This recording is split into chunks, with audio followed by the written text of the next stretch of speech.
अस्सलाम वालेकुम दोस्तों, एक बार फिर लिटरेचर मास्टर में आप लोग का welcome. Shutter Island by Dennis Lehane की थीम्स को आज हम डिस्कस करेंगे। इसकी समरी का लिंक आपको डिस्क्रिप्शन में मिल जाएगा। थीम में सबसे पहले हमारे पास थीम है मेंटल इलनेस। मेंटल इलनेस कहते हैं जहनी बीमारी को।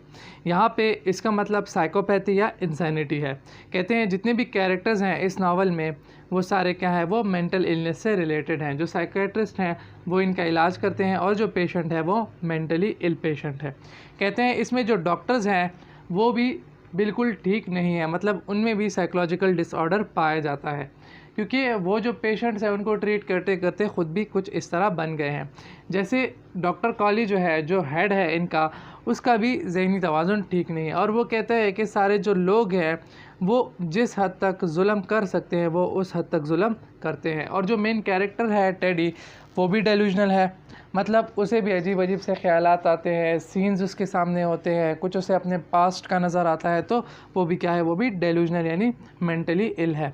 उसके अलावा एक और चीज़ यहाँ पे बताई गई है कि इस हॉस्पिटल में मतलब डिग्री के हिसाब से पेशेंट्स को रखा गया है। जो ज़्यादा ख़तरनाक है, ज़्यादा पागल है उनको अलग, जो कम पागल है उनको अलग। जैसे वार्ड सी जो है उसमें सबसे ख़तरनाक पेशेंट्स को रखा गया है। फिर यहाँ पे एक और बात बताई गई है इस थीम में मेंटल इलनेस में, और वो ये है कि जो नावल है उसमें ये शो किया गया है कि किसी भी बंदे को ड्रग के ज़रिए से और सरकमस्टांसेस के ज़रिए से पागल बनाया जा सकता है। फिर है कंस्पिरेंसी थ्योरीज। ये थीम बार बार रिपीट हुई है नावल में, और जॉर्ज नॉइस जो है वो ये बताता है कि यहाँ पे इलीगल एक्सपेरिमेंट होते हैं और जो पेशेंट्स हैं उनके साथ अच्छा सलूक नहीं किया जाता यहाँ शटर आइलैंड पे। टेडी जो है उसे भी यहाँ पे ले जाया जाता है, और जो पेशेंट्स हैं वो ये कहते हैं कि यहाँ पे बहुत ज़्यादा इलीगल एक्सपेरिमेंट्स वगैरह होते हैं, लेकिन जो पेशेंट्स हैं उनको चुप कर दिया जाता है, उनकी बात को गलत साबित कर दी जाती है। और वो कौन करते हैं, वो डॉक्टर करते हैं। और वो इस तरह करते हैं, वो इसे कहते हैं कि तुम लोग तो खुद ये हो, तुम लोग का खुद ज़हनी तवाज़ुन ठीक नहीं है, तुम्हें कभी कौन से ख्यालात आते हैं, कभी कौन से ख्यालात आते हैं, तो तुम लोगों ने कोई ख्वाब वगैरह देखा होगा। और यहाँ पे जो एटमॉस्फेयर है कोई सस्पिशियस किस्म की बनी होती है एज अ होल नावल में। फिर है मैस्कुलिनिटी। मैस्कुलिनिटी की जो थीम है वो रिलेट करती है टेडी के साथ, क्योंकि टेडी जो है वो एक ऐसा बंदा है कि जो एक बैड सेलर है, मतलब उसे सी सिकनेस है। एक तो ये कि उसे सी सिकनेस है, मतलब उसमें मर्दानगी इतनी नहीं है, वो डरता है किससे, समंदर से। एक तो ये बात हो गई। दूसरा जो है उसने एक टाई पहनी होती है जो पिंक कलर की होती है और जो फ्लोरल टाई होती है, मतलब उसकी टाई पे फ्लावर्स बने होते हैं, और जो उसे अपनी बीवी ने गिफ्ट की होती है।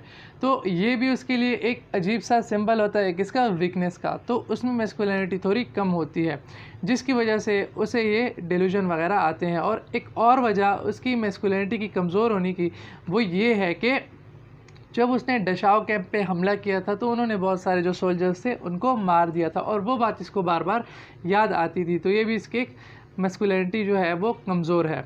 उसके अलावा फिर बाद में ऐसा होता है कि ये जो है ये अपना डिसीजन लेने में कामयाब हो जाता है, तो जो आखिर में इसकी जो मर्दानगी है वो उरूज में होती है, लेकिन स्टार्ट से लेकर बीच तकरीबन कोई एंड तक क्या होता है, इसकी मैस्कुलिनिटी बहुत ज़्यादा वीक होती है, बहुत ज़ीरो के करीब होती है। और ये भी कि लास्ट में जब ये लेबॉटमी का फ़ैसला करता है तो उस वक्त ये एक पक्का फ़ैसला लेता है जो एक मर्दानगी का सबूत है। फिर है वॉयलेंस। वॉयलेंस इसमें आपको बहुत ज़्यादा जगहों पे नज़र आती है, क्योंकि आप देख सकते हैं कि यहाँ पे इस नावल में इल्लीगल एक्सपेरिमेंट होते हैं, और इल्लीगल एक्सपेरिमेंट क्या होते हैं, ये एक वॉयलेंस की निशानी है, क्योंकि किसी के साथ जुल्म करना ये किसी किस्म का अच्छा काम नहीं है। उसके अलावा यहाँ पे इस नावल में ज़्यादातर हमें वर्ल्ड वार 2 की सिचुएशन का बताया जाता है। वर्ल्ड वार 2 में क्या हुआ था, बहुत ज़्यादा जुल्म और जबर हुआ था। जुल्म और जबर कैसे कि बहुत ज़्यादा जो वो थे सोल्जर्स थे उनको मारा गया था, बहुत सारे जो लोग थे उनको मारा गया था, जो बच्चे थे वो अपने पेरेंट्स से जुदा हो गए थे, मतलब उनके फादर जो थे उनकी डेथ हो गई थी। और उसके अलावा यहाँ पे जो हमें स्टोरी में बताया जाता है तो वो ये है कि जो यूएस मार्शल है जिसका नाम टेडी है, ये जाते हैं एक दफ़ा डशाव कैंप, वहाँ पे अपने बंदों को छुड़ाते हैं। वहाँ पे कैसे छुड़ाते हैं, वहाँ पे जब ये जाते हैं तो जो सोल्जर्स हैं उनके एनिमीज़ की, तो उनके पास कोई भी असला वगैरह नहीं होता, ये उन पे फायरिंग शुरू कर देते हैं और उनको मार देते हैं, जो कि एक बहुत वायलेंट बिहेवियर होता है। फिर उसके बाद है truth and power. Teddy Daniels यहाँ पे क्यों आया होता है, उसका जो अपना मकसद होता है वो होता है ट्रूथ को फाइंड करना, कि यहाँ पे इलीगल एक्सपेरिमेंट हो रहे हैं कि नहीं, जैसा कि हमें जो स्टोरी है उसमें बताया जाता है। लेकिन यहाँ पे जो पावर है वो ट्रुथ पर गालिब आ जाती है और जो टेडी डेनियल्स है वो ये काम करने में नाकाम रह जाता है, क्योंकि जो कॉली है वो और जो शीहन वगैरह है वो उसे फंसा लेते हैं। फिर है नेचर। यहाँ पे नेचर जो है वो भी बहुत ज़्यादा वायलेंट दिखाई गई है। क्यों? क्योंकि जब आप स्टोरी को स्टार्ट करते हैं तो जब वो वहाँ पे शटर आइलैंड पे पहुँचते हैं तो वहाँ पे हरिकेन कैरोल जो एक साइक्लोन होता है वो आता है, और साइक्लोन जो होता है वो बहुत ज़्यादा तबाही मचा लेता है और बहुत ही ज़्यादा जो हॉस्पिटल है उसकी छत भी टूट जाती है और वहाँ से पानी भी टपकता है। और जब ये बाहर होते हैं तो वहाँ उस वक्त भी इनकी हालत बहुत ज़्यादा ख़राब हो जाती है। तो एज अ होल जो नेचर है उसको भी वहाँ पे वायलेंट शो किया गया है, एक अजीब सा हॉरिबल सा माहौल क्रिएट किया गया है। फिर है लव। दोस्तों ये सब किसकी वजह से होता है? ये होता है लव की वजह से। जो टेडी है वो भी लव की वजह से क्या होता है, फंसा हुआ होता है। जो शीहन है वो भी लव की वजह से फंसा होता है। जो डॉक्टर काली है वो भी लव की वजह से फंसा होता है। वो कैसे? कि जो टेडी है वो अपनी बीवी से बहुत प्यार करता है और अपनी बीवी को खोने पर उसे सदमा लग जाता है और जिसकी वजह से वो डेल्यूजनल हो जाता है। फिर है डॉक्टर कॉली। डॉक्टर कॉली जो है वो भी पेरिस में अपनी लवर को छोड़ कर आ जाता है, जिसकी वजह से उसकी लवर की डेथ हो जाती है। डॉक्टर शीहन जो है जिसको हम चक ऊल के नाम से जानते हैं वो भी बहुत ज़्यादा स्ट्रेस में आ जाता है इसकी बात की वजह से, क्योंकि उसकी जो गर्लफ्रेंड है उसको नज़रबंद कर दिया जाता है। तो सारे जो हैं एज अ होल लव की वजह से ही टेंशन में, डिप्रेशन में, डेल्यूजन में और मेंटली तौर पर इल हो जाते हैं। फिर है पास्ट।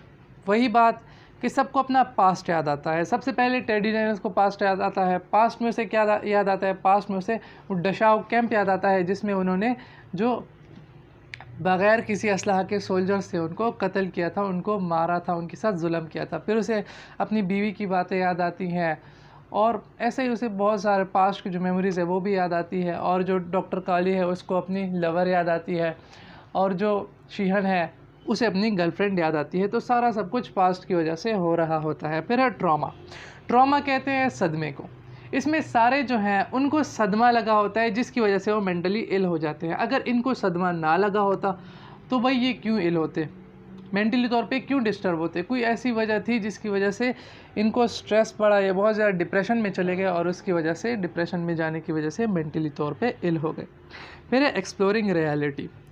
अब आप देख सकते हैं कि स्टार्ट से लेकर एंड तक जो टेडी डेनियल्स है वो क्या करता है, वो एक्सप्लोर करता है रियलिटी को कि आखिर हकीकत क्या है, मैं कौन हूँ, एंड्रू लेडिस कौन है, रेचल सैलेंडो कौन है, रेचल सैलेंडो क्यों भागी, और उसके अलावा जो लॉ ऑफ 4 है वो, तो सब कुछ ये क्या करते हैं, रियलिटी को ढूंढने में ही लग जाते हैं।